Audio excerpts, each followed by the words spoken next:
नमस्कार, पंजाब केसरी टीवी देख रहे हैं आप और मैं हूं आपके साथ शगुन कोछवाड़ा। देश में लगातार कोरोना वायरस अपने पैर पसारता जा रहा है और इस बात की गवाही दे रही है स्वास्थ्य मंत्रालय की रोजाना आने वाली रिपोर्ट।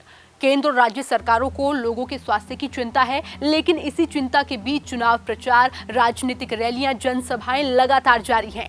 तो आइए आज इस रिपोर्ट में हम आपको दिखाते हैं कि किस तरीके से कोरोना का केंद्र बनती जा रही हैं ये जनसभाएं। देश में कोरोना बेकाबू हो चुका है। रोज 2 लाख से ज्यादा संक्रमित मिल रहे हैं। जनता डरी हुई है। सरकारें लोगों को सोशल डिस्टेंसिंग अपनाने और मास्क पहनने की नसीहत दे रही है, लेकिन चुनाव प्रचार के नाम पर खुद ही नियमों की धज्जियां उड़ाती हुई भी नजर आ रही है। इसके नतीजे भी दिखाई देने लगे हैं। चुनावी सभाओं ने कोरोना के सुपर स्प्रेड के तौर पर काम किया है और ये इस बात को बताती है कि हमारे नेताओं की कथनी और करनी में कितना फर्क है। बंगाल 1200 से 33,000 पहुंच गया मरीजों का आंकड़ा। 5 राज्यों में अब केवल पश्चिम बंगाल ही बचा है, जहां पर 3 चरणों का चुनाव बाकी है। प्रधानमंत्री नरेंद्र मोदी, गृह मंत्री अमित शाह और मुख्यमंत्री ममता बनर्जी रैलियां कर रहे हैं।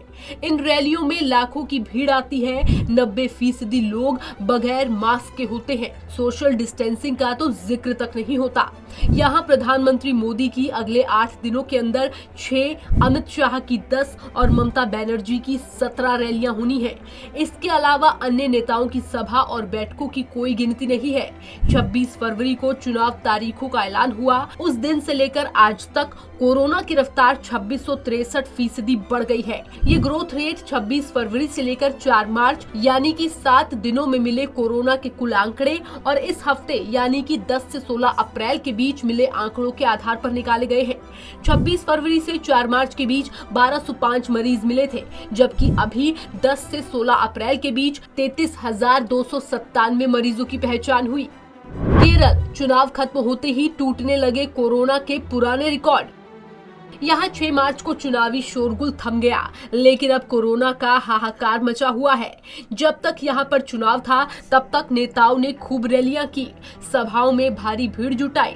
अब इसका नतीजा आने लगा है। पिछले एक हफ्ते में यहाँ पर रिकॉर्ड 47,128 नए मरीज मिले हैं। आलम यह है कि अब यहाँ बेड, ऑक्सीजन और वेंटिलेटर का संकट खड़ा हो गया है। चुनाव तक ना तो यहाँ की सरकार ने इस ओर ध्यान दिया और ना ही केंद्र की सरकार ने। नतीजा सबके सामने है। तमिलनाडु दिखने लगे चुनावी सभाओं के परिणाम। यहाँ चुनाव की तारीखों का ऐलान होने से पहले ही जमकर चुनाव प्रचार प्रसार हो रहा था। इसके चलते 26 फरवरी से लेकर अब तक कोरोना की रफ्तार में 1450% का इजाफा हो गया।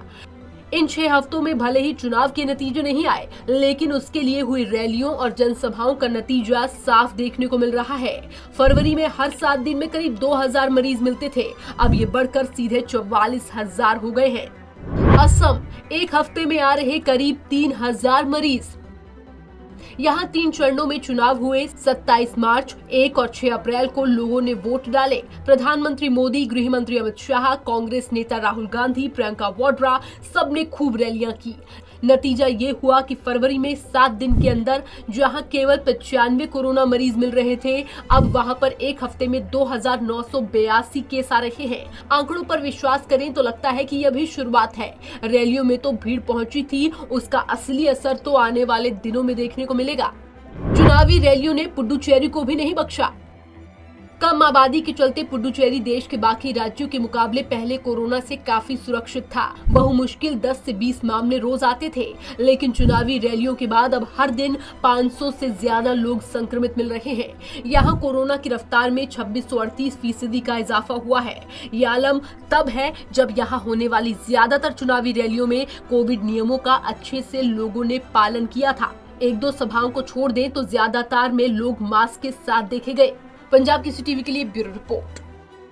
इन्हीं रैलियों को लेकर अब सोशल मीडिया पर नेता लोगों के निशाने पर आने लग गए हैं और इसी बीच कांग्रेस के पूर्व अध्यक्ष राहुल गांधी ने एक बड़ा फैसला लिया है। उन्होंने अपने चुनावी कार्यक्रमों को रद्द कर दिया है और साथ ही साथ अन्य नेताओं से भी अपील की है कि कोरोना के प्रसार को देखते हुए चुनावी कार्यक्रम न करें, ताकि कोरोना पर नियंत्रण पाया जा सके। क्योंकि सबसे बड़ा सवाल यही उठता है कि देश में कोरोना लगातार फैलता जा रहा है और इस पर आखिर अंकुश कैसे लगाई जाएगी, क्योंकि कोरोना के प्रोटोकॉल की पालना करने का संदेश देने वाले नेता ही इन रैलियों में खड़े हुए नजर आते हैं।